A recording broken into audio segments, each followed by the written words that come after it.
Assalamu alaikum wa rahmatullah, j'espère que vous allez bien. Dans le Coran, notamment à la fin de la sourate de la caverne, il est fait mention d'un homme mystérieux, Zulqarnayn. On dit que c'était un dirigeant juste et puissant qui avait reçu un grand pouvoir sur terre, mais qui, parallèlement, jouissait d'une haute spiritualité. Il aurait ainsi combiné les deux faces de la civilisation humaine, le côté matériel et le côté spirituel. Loin d'être un tyran, il était aux antipodes de Qarûn qui, lui, se servait de ses biens matériels pour s'enorgueillir et semer la corruption sur terre. Mais certains voient en le récit de Zulqarnayn certaines contradictions, notamment avec la science moderne. Aussi, je vais tenter de réfuter tout cela dans cette vidéo, alors ne quittez pas, on en parle tout de suite, après la petite intro.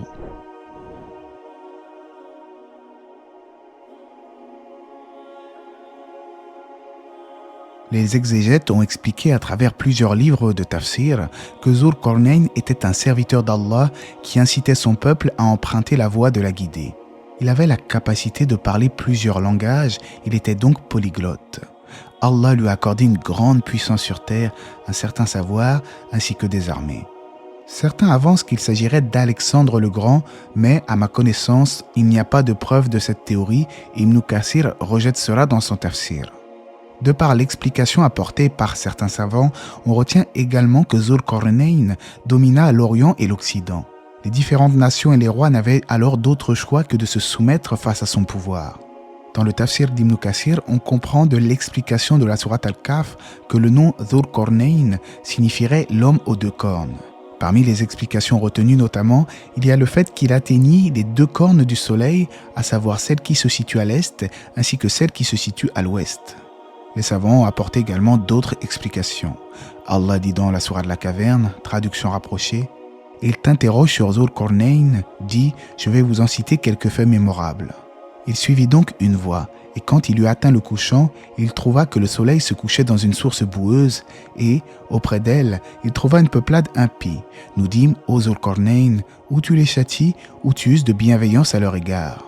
Arrêtons-nous un instant. Sur la base de ces versets, certaines personnes s'amusent à critiquer le Coran en disant « Comment se fait-il que le Coran affirme que le soleil se couche dans une source boueuse ?» Comment pouvez-vous encore croire à ces histoires en 2024 ? Tout d'abord, ce qu'il faut savoir, c'est que le Coran ne dit pas que le soleil se couche dans une source boueuse. Il est plutôt dit que c'est Zulqarnayn qui vit le soleil se coucher dans une source boueuse. Le verset en question nous dit, traduction rapprochée, « Et quand il eut atteint le couchant, il trouva que le soleil se couchait dans une source boueuse, et auprès d'elle, il trouva une peuplade impie. Nous dîmes, ô Zulqarnayn, ou tu les châties, ou tu uses de bienveillance à leur égard. » On pourrait rétorquer, « Oui, mais c'est du pareil au même. » Eh bien non, car là encore il s'agit d'un référentiel, d'une question de point de vue. À titre d'exemple, le soleil qui tourne autour de la Terre, c'est notre point de vue terrien. Mais dans l'espace, on sait que c'est la Terre qui tourne autour du Soleil. Donc, du point de vue de Zulqarnayn, le Soleil parut disparaître dans l'océan. Mais cela ne veut nullement dire que le Soleil se couche véritablement dans une source boueuse, et d'ailleurs le Coran nous informe bel et bien que le Soleil vogue dans une orbite, dans le sens du verset. Le Soleil ne peut rattraper la Lune, ni la nuit devancer le jour, et chacun vogue dans une orbite. Et il faut savoir également que le savant Ibn Hazm, connu pourtant pour être très littéraliste, a lui aussi argumenté de la même manière afin d'expliquer que le soleil ne se couche pas dans la mer mais vogue dans une orbite. Finalement, quand le Coran dit que Zulqarnayn vit le soleil se coucher dans une source boueuse, il décrit seulement ce que ses yeux ont vu, à savoir que le soleil se couchait à l'horizon d'une mer, qui avait l'apparence d'une source boueuse, voire d'une source chaude selon d'autres exégètes. Mais cela ne veut pas dire que le soleil plonge réellement, littéralement dans la mer. On en revient donc à ce qu'on a dit, il s'agit d'une question de point de vue, car le Coran prend généralement pour référence la terre, à savoir ce qui nous entoure de là où nous nous trouvons. Un autre exemple, le verset qui dit que la terre a été aplanie pour nous, eh bien cela ne contredit pas le fait que la terre est sphérique. Une vidéo détaillée existe déjà sur le sujet si cela vous intéresse. Les savants musulmans sont donc unanimes sur le fait que la Terre est ronde, bien entendu, tel que l'a relaté Ibn Hazm et même Ibn Taymiyyah.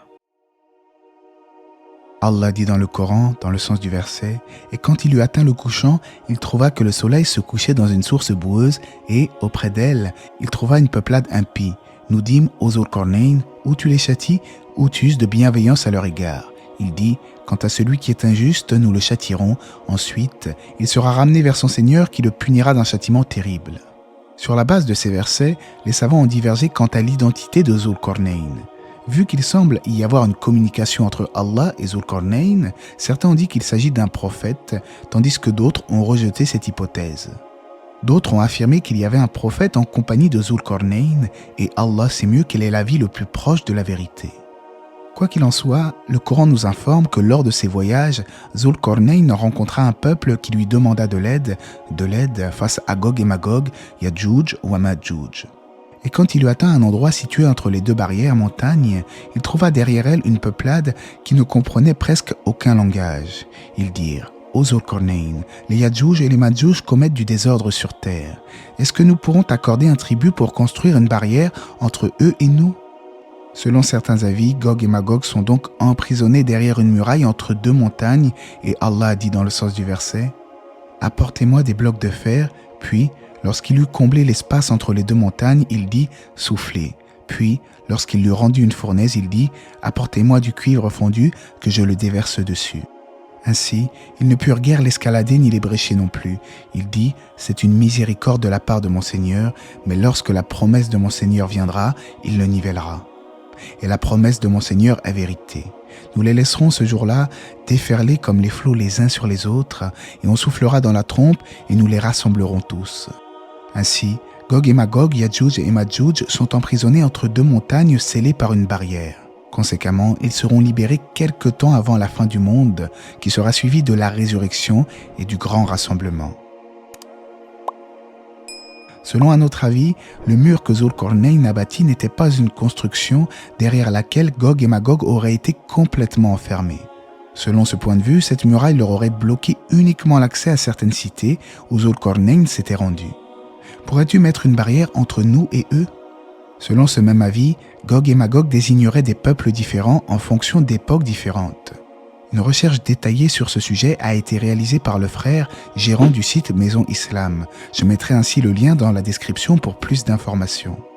Bien entendu, je ne prétends pas que le dernier avis que j'ai cité est celui qui est le plus proche de la vérité, mais il est bon de citer les différents points de vue pour enrichir nos connaissances sur un sujet précis.